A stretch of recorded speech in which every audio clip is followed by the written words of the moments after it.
Hi, SP അരുളാണ്. ഒരു blue print സമ്മാനം കൂടി വന്നിട്ടുണ്ട്. BJPക്കാർ തെരഞ്ഞെടുപ്പ് പ്രമാണിച്ച് കേരളത്തിലെ പാവപ്പെട്ട ജനങ്ങൾക്ക് വാരിക്കോരിയുള്ള സഹായം. ഗാർഹിക സിലിണ്ടർ അറിയാമല്ലോ, നമ്മുടെ വീട്ടിൽ വാങ്ങിക്കുന്ന ഗ്യാസ് കുറ്റിക്ക് 60 രൂപ കൂട്ടിയിട്ടുണ്ട്. ഇനി ചുള പോലെ 2 500 നോട്ടും ആ ഗ്യാസ് കൊണ്ടുവരുന്നവന് ഒരു 50 രൂപയും കൂടെ കൊടുത്ത് 1050 രൂപയുണ്ടെങ്കിൽ ഒരു കുറ്റി ഗ്യാസ് വീടെത്തും. ഒന്ന് ആലോചിക്കണേ, ഒരു ദിവസം ഒരാൾ ചെയ്യുന്ന ജോലിയുടെ തുക. നമ്മുടെ നാട്ടിൽ ഇപ്പോഴും ഈ പറയുന്ന മുതലാളിമാരാണല്ലോ. രായു മുതലാളിയാണ് BJPയുടെ ഇവിടുത്തെ നേതാവ്. രായു മുതലാളി അവിടുത്തെ ജീവനക്കാർക്ക്, ഇപ്പോൾ ഏതെങ്കിലും ഒരു ഷോപ്പിൽ ചെന്ന് അവിടുത്തെ ജീവനക്കാർക്ക് കൊടുക്കുന്ന ശമ്പളം നോക്കിക്കഴിഞ്ഞാൽ 8000, 10000, 12000. അതായത് ഒരു ദിവസത്തെ ഒരാളുടെ വേതനം പോലും 500 രൂപ, 300 രൂപ, 400, 600 എന്ന അവസ്ഥയാണ് നമ്മുടെ നാട്ടിലുള്ളത്. കൂലിത്തൊഴിലാളികളെ സംബന്ധിക്കുന്നിടത്തോളം ആണെങ്കിൽ എല്ലാ ദിവസവും കാണില്ല, 1000 രൂപ അവർക്ക് കിട്ടും.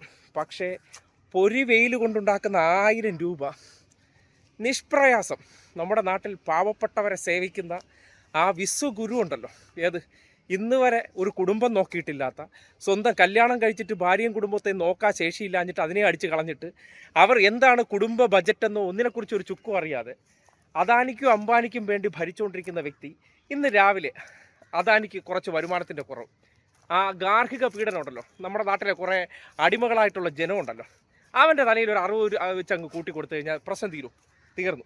കാര്യം ഇതെല്ലാം ഈ നാട്ടിൽ വിതരണം ചെയ്യുന്നത് ഈ കോർപ്പറേറ്റുകളാണല്ലോ. അങ്ങനെയാണ് ഈ വ്യവസായ ആവശ്യത്തിനുള്ള സിലിണ്ടർ ഉണ്ട് ഈ കടകളിൽ കൊടുക്കുന്നത്, അതിന് 115 രൂപയും നമ്മുടെ ഗാർഹിക ഗ്യാസ് കുറ്റികൾ, അതായത് ഗാർഹിക സിലിണ്ടറിന് 60 രൂപയും കൂട്ടിയിട്ട് കോടിക്കണക്കിന് രൂപ കോർപ്പറേറ്റുകൾക്ക് തെരഞ്ഞെടുപ്പ് ഫണ്ടായിട്ട് ഇവർക്ക് കൺവെർട്ട് ചെയ്ത് തിരിച്ചാരുടെ പോക്കറ്റിലാണ് വരാൻ പോകുന്ന BJPയുടെ. ഇതാണ് ബ്ലൂ പ്രിൻ്റ് വികസനം. നിങ്ങൾ ഇനിയെങ്കിലും മനസ്സിലാക്കുക. ഏതെങ്കിലും ഒരു മുതലാളി, ഇപ്പോൾ രായു മുതലാളിയുണ്ട്, രായു മുതലാളിയുടെ കമ്പനി ചെന്ന് അന്വേഷിക്കണം എത്ര മനുഷ്യർ സംതൃപ്തരാണെന്ന്. കാര്യം ഈ മുതലാളിമാർക്കൊന്നും തൊഴിലാളികളോടൊന്നും വലിയ സ്നേഹമൊന്നും ഉണ്ടായില്ല. മുതലാളിമാരുടെ ലക്ഷ്യം അധികാര കേന്ദ്രങ്ങളിലെത്തി അവരുടെ ബിസിനസ് കൂടുതൽ ഡെവലപ്പ് ചെയ്യാമെന്ന്. കാര്യം ഈ മുതലാളിമാരൊക്കെ വിശാല ഹൃദയരായിരുന്നെങ്കിൽ നമ്മുടെ നാട്ടിലെ എന്തോരം തൊഴിലാളികളുടെ ജീവിതം ഇതിനോടകം രക്ഷപ്പെട്ടു പോയനെ.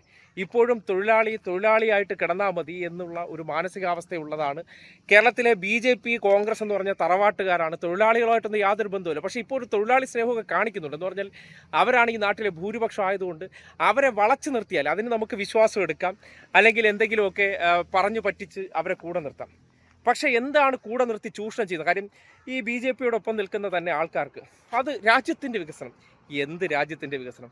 സ്വന്തം കുടുംബത്തിൻ്റെ വീട്ടിലെ അടുപ്പ് പുകയാൻ പാടുപെട്ടതിന് ശേഷം രാജ്യത്തിൻ്റെ വികസനം എന്നൊക്കെ തള്ളിക്കൊണ്ട് കിടക്കുന്ന ബഹുമാനം ഉളുപ്പില്ലായ്മയുണ്ടല്ലോ. കാര്യം ഭക്ഷണം കഴിക്കണം, രാജ്യസ്നേഹം കൊണ്ട് വയറുവിശപ്പ് മാറില്ലല്ലോ. രാജ്യസ്നേഹമൊക്കെ യവന്മാർ പറയുന്ന പോലെയൊന്നും അല്ല, രാജ്യസ്നേഹമൊക്കെ എല്ലാവർക്കും ഉണ്ട്. പക്ഷേ അവനവൻ്റെ ജീവിതത്തിൻ്റെ സാമ്പത്തിക ബജറ്റ് തെറ്റിക്കുന്നത് പോലെ അത് എല്ലാ കാലത്തും ഈ പറഞ്ഞില്ലേ, ഒരു കഴുത ചുമട് വലിക്കുന്ന അവസ്ഥയിലേക്ക് മനുഷ്യൻ്റെ തോളിലേക്ക് നികുതി ഭാരങ്ങൾ അടിച്ചേൽപ്പിച്ചതിന് ശേഷം നമ്മുടെ നാട്ടിൽ 5 10 എന്തെങ്കിലും ഒരു സാധനത്തിന് വില കൂടിയാൽ കുരു പൊട്ടുന്നവർ. ഇന്ന് നിങ്ങൾ നോക്കണം, ഏതെങ്കിലും ഒരു BJPക്കാർക്ക് 60 രൂപ കൂട്ടി, 60 രൂപയാണ്, ഒന്ന് ആലോചിച്ച് നോക്കൂ.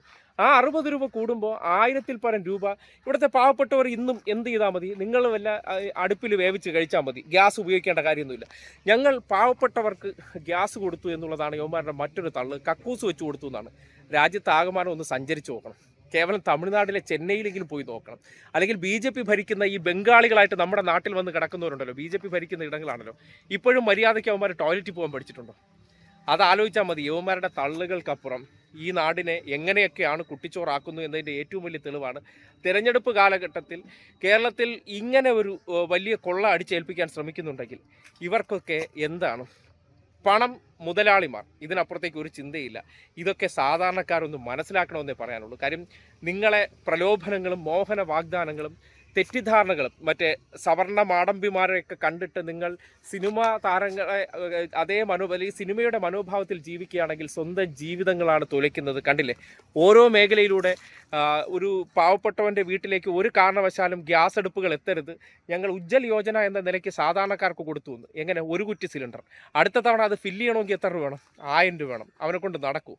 ഒരിക്കലും നടക്കില്ല, നടക്കാനും പാടില്ല. പിന്നെ ക്യാമറ ഷൂട്ടുകൾക്ക് വേണ്ടി ഇത് ചെയ്യുന്നതിനപ്പുറം ഇവരൊന്നും ഒരു ചുക്കും ചെയ്യില്ല എന്നതിൻ്റെ റിയാലിറ്റിയാണ് ഇപ്പോൾ ഈ 60 രൂപ കൂട്ടിയിരിക്കുന്നു എന്ന് സാധാരണക്കാരായിട്ടുള്ള മനുഷ്യർ മനസ്സിലാക്കണമെന്ന് മാത്രമാണ് അഭ്യർത്ഥിക്കാനുള്ളത്.